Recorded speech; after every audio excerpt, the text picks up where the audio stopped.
अस्सलाम वालेकुम my YouTube family, कैसे हैं आप सब लोग। आई होप कि आप सब ठीक ठाक होंगे। अल्हम्दुलिल्लाह मैं भी ठीक हूँ। आप सभी को हमारी तरफ से 7वां रोज़ा बहुत बहुत मुबारक हो। और जैसे कि यहाँ पर आप सबकी भी सहरियाँ हो गई होंगी, इफ्तारी हो गई होंगी, क्योंकि आज का तो जाहिर सी बात है जब मैं वॉइस ओवर कर रही हूँ तो आज का 8वां रोज़ा है। तो इसी वजह से यहाँ पर सहरी में जो मेरी तैयारियाँ होने लगी थी ना, तो यहाँ पर मैंने सहरी में बना ली थी रात की ही जो बिरयानी थी, कुछ बनाई नहीं थी। भाई बिरयानी हो और सहरी बने घर में, ऐसा तो बिल्कुल नहीं होता मेरे घर में। क्योंकि पता है क्या, मुझे बिरयानी मेरे को सहरी में भी चाहिए, इफ्तार में भी चाहिए। और अगर समझो नॉर्मल डेज़ होते हैं ना हमारे, तो नॉर्मल डेज़ में तो मुझे दोनों तीनों टाइम चाहिए यार बिरयानी। बिरयानी से मुंह कौन मोड़ता है। लेकिन ऐसा होता है कि अहरार को नहीं खाना था, उसको खाना था सिर्फ चाय और खारी, क्योंकि उसने रात को काफ़ी लेट खाना खा लिया था। एक तो नमाज के मगरिब की नमाज के बाद में भी खाना हो गया, फिर तरावी पढ़ करके आए, फिर उसको भूख लगी थी, फिर उसने खाना खा लिया। और तो इस वजह से बोलता है कि मुझे अभी तो खाना नहीं है। मैं भी अच्छा तुझे नहीं खाना है बट मुझे तो सहरी करनी है। तो इसने चाय खारी लिया और साथ ही नहीं क्या, दही मैंने अहरार के लिए और अपने लिए निकाल ली थी। दही में मिठास तो थी यार, लेकिन मिठास होने के बाद में हमको थोड़ी सी और मिठास डालने की आदत बनी हुई होती है ना। तो इस वजह से मैंने और इसमें थोड़ी सी शक्कर ऐड कर दी, जिसकी वजह से ये और भी ज़्यादा मीठी हो जाए। और फिर साइड में मैंने रख दी थी चाय, कि जब तक ये मेरी बिरयानी खा के होंगी तब तक के नीचे चाय भी बनती है, दही में शक्कर भी ऐड हो जाती है। अब मेरी सहरी तो कंप्लीट हो चुकी थी। फिर उसके बाद में मैं थोड़ी देर नमाज़ पढ़ने के बाद में, कुरान शरीफ पढ़ने के बाद में थोड़ी देर रेस्ट करती हूँ। रेस्ट करने के बाद में मेरे दोपहर के काम शुरू हो जाते हैं। तो मैंने नीचे यहाँ पर काम वगैरह कर ली, अपने कपड़े वगैरह सुखाने का था, झाड़ू लगाने का था, और बाकी के जो पोछा वगैरह थे, जो हमारे डेली रूटीन के काम होते हैं, वो सारे काम मैंने कर ली। और ये काम करने के बाद में मुझे इफ्तारी का भी बनाने का था। तो मैंने सोची आज इफ्तारी में क्यों ना हल्का फुल्का बनाया जाए, यानी कि हल्का फुल्का, यानी कि हल्का फुल्का नहीं था, तो मतलब खाने में हल्का था।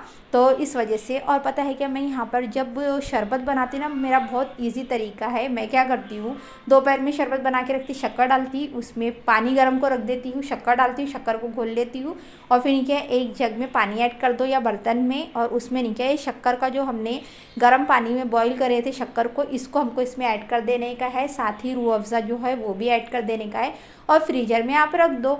ज़्यादा ऐसे शक्कर घोलने की ज़रूरत नहीं होती, इजीली हमारा सब कुछ बन के रेडी हो जाता है, टाइम भी कम लगता है। क्योंकि नहीं क्या, हमको दोपहर में करके रखना है ना, इस वजह से टाइम कम लग रहा है। फिर उसके बाद में मैं करने लगी थी यहाँ पर ढोकला बनाने की तैयारी। तो आज हमारे घर में इफ्तार में बन रहे थे ढोकले, जो मैं रेडीमेड पैकेट के बना रही थी। तो रेडीमेड पैकेट के तो इंस्टेंट बन जाते हैं ना। यहाँ पर मैंने क्या करी, जो ढोकले का जो पैकेट होता है ना, वो ढोकले के पैकेट को नहीं क्या, हमको अच्छे से मैंने क्या करी हूँ, उसको नहीं क्या निकाल करके उसको अच्छा घोल बना लेने का है। तो सबसे पहले मैंने यहाँ पर पानी गर्म को ऐड कर दी। लेकिन मेरे साथ गलती क्या हुई, आपको व्लॉग देख करके पता चलेगा। मैंने बहुत बड़े गंज में पानी रख दी, और गंज काला ना हो इसलिए मैंने यहाँ पर इमली ऐड कर दी। इमली ऐड करने से कैसा होता है, जो हमारा गंज होता है ना, इमली या नींबू ऐड कर दो पानी में तो काला नहीं पड़ता है। तो इस वजह से, और मैंने जो घोल बनाई थी ना, घोल को मैंने अच्छे से मिक्स कर ली बैटर को, और नीचे अच्छे से मिक्स कर लेने का है। अब मैंने सोची चलो कम टाइम में जल्दी बन जाएगा। मेरे हाथ से ये गलती हो गई कि मैंने बड़े गंज में पानी रख के बड़ी वाली जो थाल होती है ना, उसमें तेल लगा ली। तेल लगाने के बाद में मैंने सोची ये बैटर इसमें ज़्यादा डाल देती हूँ, और उसके बाद में ये जैसे मैं 3 से 4 बर्तन रखूँगी या फिर कुछ और, मतलब कुकर वगैरह भराने से अच्छा एक ही इसमें मेरा काम हो जाएगा। ज़्यादा से ज़्यादा मुझे 2 थाल रखना पड़ेगा, मेरे टाइम की बचत हो जाएगी। लेकिन कभी कभी हमारे टाइम की बचत के चक्कर में नहीं कि हमारा कभी कभी नुकसान भी बहुत ज़्यादा हो जाता है, जैसा कि मेरे साथ में हुआ। तो यहाँ पर मैंने क्या करी पता है आप लोगों को, इसको रख तो दी, पानी को अच्छी भाप भी आ गई, सब कुछ अच्छा हो भी गया, फिर भी नहीं किया यहाँ पर नहीं क्या, मैंने इसमें रख तो दी, लेकिन इसमें ना सब कुछ बिगड़ करके रह गया। मुझे लगने लगा अंदाज़ा कि इसमें तो बिगड़ना ही बिगड़ना है। मैंने क्या करी, फट से एक और छोटी वाली जो देखती जिसका मेजरमेंट बराबर है कि ये जो है ना इसके ऊपर में ये वाली थाल सही से आती करके, तो मैंने इसको रख दी इसमें, छोटे वाले थाल को। अब ये थाल रखने के बाद में इसमें परफेक्टली ढोकला जम गया मेरा। लेकिन जो बड़े वाले गंज का था ना, वो तो इतना भी ख़राब हुआ कि वो तो ढोकले का जो बैटर था वो नाश तो हुआ ही हुआ, साथ ही मेरा टाइम जो कम लगना था मुझे और भी ज़्यादा टाइम लग गया, क्योंकि मैंने नहीं किया, छोटे छोटे बर्तनों में बनाई। अब मैंने कैसे भी करके उसको कट करके निकाली, क्योंकि मस्जिद में इफ्तारी भेजने का टाइम होने लग गया था। तो अब मैंने उसको निकालने के बाद कुछ भी नहीं डालना पड़ता, जो बैटर होता है ना इसमें, सिर्फ आपको पैकेट खोलना है, उसका घोल बनाना है, घोल बनाने के बाद में एक प्लेट में तेल लगा करके उसको सेट करने के लिए रख देने का है गर्म पानी के बर्तन में, जैसे भाप पे बोलते हैं हम। तो अब मैंने क्या करी, इसको बघार लगाने के लिए तेल डाल दी। तेल में डाल दी बहुत सारा राई, ज़ीरा, हरी मिर्च, कड़ी पत्ता, समार, थोड़ी सी शक्कर और थोड़ा सा नमक। तो ये देखिए ये वाला जो है ना, ये मेरा पूरा ख़राब होके हो चुका था रेडी। अब मैंने सोची चलो इसको दोबारा से और कुछ ट्राई करके देखती हूँ, अगर समझो जम गया तो। मेरे माइंड में था कि जम जाएगा, बट इसका भी नहीं, क्या कुछ सॉल्यूशन नहीं निकला, क्योंकि ढोकला ऐसी चीज़ है कि एक बार अगर ख़राब हो जाए ना तो दोबारा बनता नहीं। पता नहीं मेरे हाथ से इतनी बड़ी मिस्टेक कैसी हो गई, वरना मैं खुद टाइम की बचत करने वाली, आज मेरे हाथ से टाइम इतना ज़्यादा लग गया कि बहुत ज़्यादा। अब ये देखिए जब निकला ना तो इस तरीके का हो चुका था। तो मैंने इसको दोबारा से ट्राई करने की कोशिश की, इसको दोबारा भाप में रखी, लेकिन फिर भी ये नहीं जमा। तो ऐसा रिस्क ना उठाए आप लोग जब ढोकला बनाए ना, रेडीमेड पैकेट का या कोई भी इसका, तो जल्दी के चक्कर में मेरे जैसी हरकत ना करे, क्योंकि मेरे हाथ से तो हो गई है इतनी बड़ी मिस्टेक। फिर तेल भी नाश हुआ, इतना सारा मटेरियल भी गया वेस्ट। इसको करने की कोशिश करी मैंने बट नहीं हुआ ये। और फिर उसके बाद में नहीं, क्या ये सब कुछ करने के बाद में मैंने टिफ़िन बांध दी थी यहाँ पर। तो टिफ़िन में मैंने इमली की चटनी भी ऐड कर दी ढोकले के साथ में, क्योंकि इमली की चटनी या हरी चटनी होनी चाहिए तो अच्छा लगता है। लेकिन हरी चटनी तो नहीं थी मेरे पास में बनी हुई, इसी वजह से नहीं, क्या इमली की चटनी मैंने ढोकलों के ऊपर में ऐड करके मस्जिद में भी और अहरार के टिफ़िन के लिए भी, क्योंकि अहरार भी उधर इफ्तारी कर रहा है तो उसके लिए भिजा दी। साथ ही उसको लगता है शरबत, यानी कि जो रूह अफ़ज़ा का शरबत होता है ना, वो घर से ही बना करके ले जाता है इफ्तारी के लिए। तो उसके लिए नहीं, क्या मैंने बॉटल में उसको, एक बॉटल जो होती है वो थोड़ी सी पूरी भर के नहीं चाहिए होती, बट थोड़ी सी कम चाहिए होती है। तो मैंने उसके लिए नहीं, क्या एक बॉटल में रूह अफ़ज़ा का शरबत भी भर करके दे दी, और टिफ़िन भी, क्योंकि असर के बाद में वो निकल जाता है मस्जिद के लिए टिफ़िन लेकर के।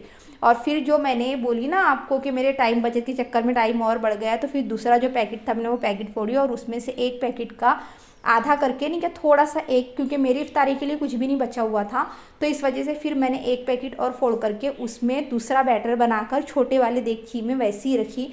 मैं बोली नहीं, अब रिस्क उठाना नहीं है, जल्दी के चक्कर में हल्दी करनी नहीं है मुझे। और बस मेरा इफ्तारी का बनकर हो गया था यहाँ पर रेडी। तो ये अहरार आ गए हैं तराबी से, और ये डेजी को देखो कैसी कर रही है, बिल्कुल आते साथ में। वालेकुम अस्सलाम। क्यों लेट हुआ आज? यहाँ पर अहरार तो तराबी से आ गए और मेरी नमाज वगैरह हो गई। डेजी अभी अंदर आई थी, फिर से बाहर चली गई है। और अहरार मस्जिद में खाना था आज? हाँ, क्या खा के आया क्या? अच्छा, तेरे लिए खाना गर्म करने का है ना। खाना मैंने भी नहीं खाई हूँ, क्योंकि मेरी तबीयत ना काफ़ी डाउन लग रही है, और ये टैबलेट मंगाई हुई मैंने अहरार के हाथ से। तो अभी खाना खाने के बाद में खाऊंगी, क्योंकि सुबह रोज़ा रखना है। तबीयत खराब हो या कुछ भी हो, रोज़े नहीं छूटने चाहिए। एक भी रोज़ा अगर छूट जाता है ना तो फिर बाद में बहुत मसले हो जाते हैं रोज़े रखने के लिए। फिर एक छूटने की वजह से पता है कैसा लगता है, अरे एक और जाने देते ना, एक और जाने देता। तो रोज़ों में सुस्ती नहीं करनी चाहिए। अल्लाह पाक भी हमारे इम्तिहान लेता है। हाँ हाँ, तो मैंने भी तो उस दिन बिना सहरी का रखी थी।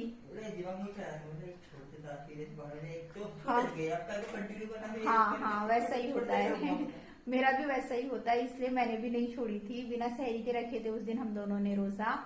और आज तो सहरी किया। अभी इतना अजीब दिख रहा है ना, बहुत मतलब ऐसा थकन इतनी लग रही है चेहरे पे। और ये हमारे घर की छोटी वाली शेर बैठी है, शेर बैठा ही हमारे घर का यहाँ पर। तो अब मैं आज के ब्लॉग को करती हूँ यहीं पर ही एंड। इनको भी मैंने अंदर लेकर के आ गई हूँ, और अभी बज रहे हैं तकरीबन 10:30 बज रहे, शायद इसमें उल्टा दिखेगा आप लोगों को। तो 10:30 हो रहे हैं। मिलते हैं आप लोगों से रमजान से रिलेटेड ऐसे ही अच्छे अच्छे ब्लॉग लेकर, रेसिपीज के साथ में। दुआओं में याद रखिए और अपना बहुत सारा ख्याल रखिए। और अब मुझे इजाजत दीजिए, और चैनल पर अगर नए हैं ना तो सब्सक्राइब कर दीजिए, और पसंद आए तो लाइक कर दीजिए, और दुआओं में याद रखिए। अल्लाह हाफिज।